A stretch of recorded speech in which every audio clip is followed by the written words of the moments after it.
கிறிஸ்து இயேசுவில் அன்பிற்கினிய சகோதர சகோதரிகளே, ஆண்டவர் இயேசு மீண்டுமாக மறைநூல் அறிஞர், பரிசேயர் இவர்களை நாம் எப்படி பார்க்க வேண்டும், நடத்த வேண்டும், அவர்களிடமிருந்து நாம் என்ன பெற்றுக்கொள்ள வேண்டும், அவர்களிடமிருந்து நாம் என்ன கற்றுக்கொள்ளக்கூடாது என்பதை மிக தெளிவாக தெரிவிக்கின்றார். அவர்கள் எங்கே அமர்ந்திருக்கிறார்கள், எந்த இடத்தில் இருக்கின்றார்கள் என்பதை முதலிலே ஆண்டவர் நமக்கு சுட்டி காட்டுகின்றார். மோசேயின் அதிகாரத்தை கொண்டிருக்கின்றார்கள், மோசேயின் இருக்கையில் இருக்கின்றார்கள். அப்படி என்றால் அந்த மோசேயினுடைய இருக்கையில் இருப்பதனால் அவருக்கு அந்த அதிகாரமும் அந்த பொறுப்பும் கடமையும் இருக்கிறது. எனவே அவர்கள் நாம் மதிப்புடன் நடத்த வேண்டியவர்களாக இருக்கின்றார்கள். எனவே அவர்கள் என்னென்னெல்லாம் சொல்லுகின்றார்களோ அது மோசேயினிடத்திலிருந்து சொல்வதனால் அவற்றையெல்லாம் நாம் கடைபிடிக்க கடமைப்பட்டிருக்கின்றோம். குறிப்பாக பரிசேயர்கள், மறைநூல் அறிஞர்கள் என்ன சொல்வார்கள் என்றால், யூத சட்டத்தின்படி, மரபுப்படி, பல்வேறு சடங்குகளின் அடிப்படையிலேயும் அவர்கள் எவ்வாறு வாழ வேண்டும் என்பதை காலத்தின் தேவைக்கு ஏற்றபடி அறிந்து அதை நமக்கு எடுத்துரைக்கின்றார்கள். எனவே அவர்கள் சொல்வதைப் போல நீங்கள் செய்யுங்கள் என்று அவர்களுக்கு முதலிலே கீழ்ப்படிதலோடு அவர்கள் என்ன சொல்கிறார்களோ அதையெல்லாம் கடைபிடித்து வருமாறு சொல்கின்றார். ஆனால் என்ற வார்த்தையை பயன்படுத்தி அவர்கள் செய்வது போல நீங்கள் செய்யாதீர்கள் என்று சொல்கின்றார். அன்புக்குரியவர்களே, இங்கேதான் பரிசேயர்களுடைய உண்மை நிலை, அவர்களுடைய யதார்த்தமான நிலையை ஆண்டவர் இங்கே நமக்கு எண்பித்து காட்டுகின்றார். என்ன பரிசேயர்? இன்றைக்கும் இந்த வார்த்தை ஆங்கிலத்திலே பயன்படுத்தப்படுகிறது. பாரிசேயிக் என்று சொன்னால் வெளிவேடம், உள்ளொன்று வைத்து வெளி ஒன்று பேசுகின்ற வெளிவேடத்தை தான் பரிசேயத்தனம் என்று சொல்லப்படுகிறது. The attitude of the Pharisees, Pharisaic attitude என்றெல்லாம் சொல்கின்றார்கள். அப்படி என்றால் அவர்கள் சட்டங்களை இயற்றுகின்றார்கள். சட்டம் என்பது அவர்களுடைய அந்த இருக்கையிலிருந்து நமக்கு சொல்லக்கூடிய ஒன்று. எனவே அந்த சட்டத்தை ஆனால் அவர்கள் கடைபிடிக்க மாட்டார்கள். அந்த சட்டம் கொடுக்கின்றவர்களே சட்டத்தை கடைபிடிக்காதவர்கள். அதனால்தான் அவர்கள் செய்வது போல நீங்களும் செய்யாதீர்கள். அவர்கள் சொல்லுவார்கள், அதை கேட்டுக்கொள்ளுங்கள், அதன்படி நடங்கள்.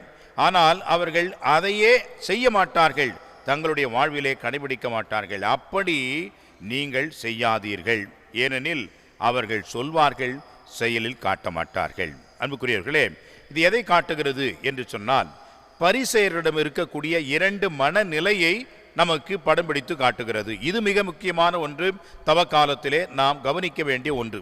முதலிலே பரிசேயர்கள் என்ன நினைத்தார்கள் என்று சொன்னால், தங்களை நீதிமான்கள், தங்களை முழுமையான நேர்மையாளர்கள், நல்லவர்கள், சரியானவர்கள் என்று தங்களுக்கு தாங்களே அவர்கள் நினைத்து கொண்டார்கள். செல்ஃப் ரைச்சியஸ்னஸ் என்று ஆங்கிலத்தில் சொல்லப்படுகிறது. அப்படி என்றால் தங்களை தாமே நேர்மையாளர்களாக நினைத்து கொள்கின்றவர்கள். ஆனால் உண்மையில் அவர்கள் அப்படிப்பட்டவர்களா? இல்லை. எனவே தான் பாருங்கள், பரிசேயன், ஆயக்காரன் இரண்டு பேரும் வேண்ட செல்கின்றார்கள். ஆயக்காரன் உள்ளே போகவே இல்லை. ஆனால் பரிசேயன் என்ன செய்தான்? நேரடியாக நின்றான். ஆண்டவருக்கு முன்பாக நின்று மார்தட்டி சொன்னான், நான் இப்படி இல்லை, அப்படி அல்ல, நான் இப்படியெல்லாம் இருக்கிறேன் என்று சொல்லி தன்னையே பெருமைப்படுத்திக் கொண்டான். எனவே பரிசேயர்களுடைய மிக முக்கியமான ஒரு அடிப்படையான பாவம் என்னவென்று சொன்னால் அகந்தை, அகங்காரம், தான் என்ற அந்த தலைக்கணம், என்னை தவிர வேறு ஒன்றுமில்லை, நான் தான் என்ற ஒரு நினைப்பு இருக்கிறதே, அதுதான் எல்லா பாவத்திற்கும் தலையான பாவமாக நமக்கு கற்பிக்கப்படுகிறது. அந்த பாவத்தை, அந்த மனநிலையை பரிசேயர்கள் கொண்டிருந்தார்கள். எனவே அன்புக்குரியவர்களே, இந்த அகந்தை, இந்த ஆணவம், நான் என்ற அந்த தலைக்கணம் இருக்கிறதே, அது பேயினுடைய தன்மை, சாத்தானினுடைய இயல்பு. அப்படிப்பட்டவர்கள் யாரையும் கேட்க மாட்டார்கள், எதையும் கேட்க மாட்டார்கள், இஷ்டம் போல செய்வார்கள், தங்களையே கடவுள் என்று நினைத்துக் கொள்வார்கள். அப்படி இருக்கின்றவர்கள் சமூகத்துக்கு எந்த ஒரு பயனும் செய்ய மாட்டார்கள். எல்லாவற்றையும் சீர்குலைத்து அவர்கள் சின்ன பின்னமாகத்தான் மாற்றுவார்கள். அப்படிப்பட்டவர்கள் தான் இந்த பரிசேயர்கள். முதல் மனநிலை நான் என்ற அகந்தை. அதைத் தொடர்ந்து இந்த அகந்தைக்கு அடுத்தபடியாக வரக்கூடியது என்னவென்று சொன்னால், அன்புக்குரியவர்களே, நான் செய்வதெல்லாம் சரி, நான் சொல்வதெல்லாம் சரி என்று தங்களையே நேர்மையாளராக நினைத்து கொள்கின்ற ஒரு மனப்பாங்கு. இதை ஆங்கிலத்திலே செல்ஃப் காம்ப்ளேசன்சி என்று சொல்வார்கள். தங்களையே நியாயப்படுத்திக் கொள்வார்கள், தங்களையே அமைதிப்படுத்திக் கொள்வார்கள், தங்களையே பெருமையாக நினைத்துக் கொள்வார்கள். எனவே அன்புக்குரியவர்களே, இந்த இரண்டையும் தான் ஆண்டவர் இன்றைக்கு அடிமட்டமாக நொறுக்குகின்றார். எனவே தான் சொல்கின்றார், உங்களில் தாழ்ச்சி இருக்க வேண்டும், எனவே உங்களில் தொண்டராக பணி செய்ய நீங்கள் இருக்க வேண்டும். அகந்தை, அகங்காரம், ஆணவம், நான் என்ற கர்வமும் அதெல்லாம் இருக்கக்கூடாது.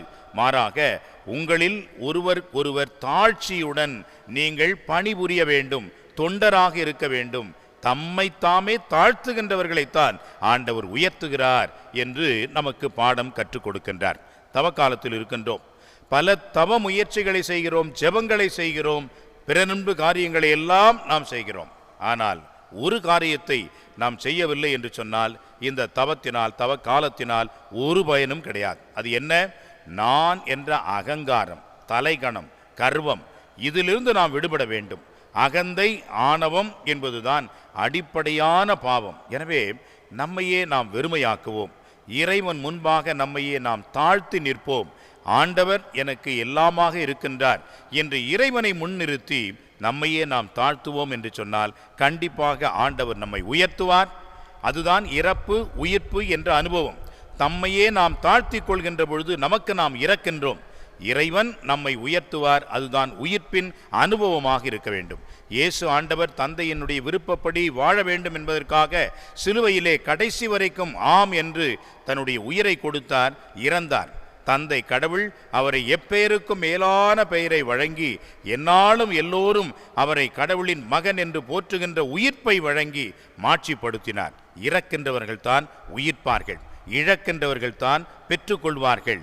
தம்மையே தாழ்த்துகின்றவர்கள் தான் இறைவன் முன்பாக உயர்த்தப்படுவார்கள் என்ற உண்மையை உணர்ந்து நாம் இந்த தவ நாட்களிலே கடைபிடித்து வாழ இறை அருளை பெறுவோம். ஆமென்.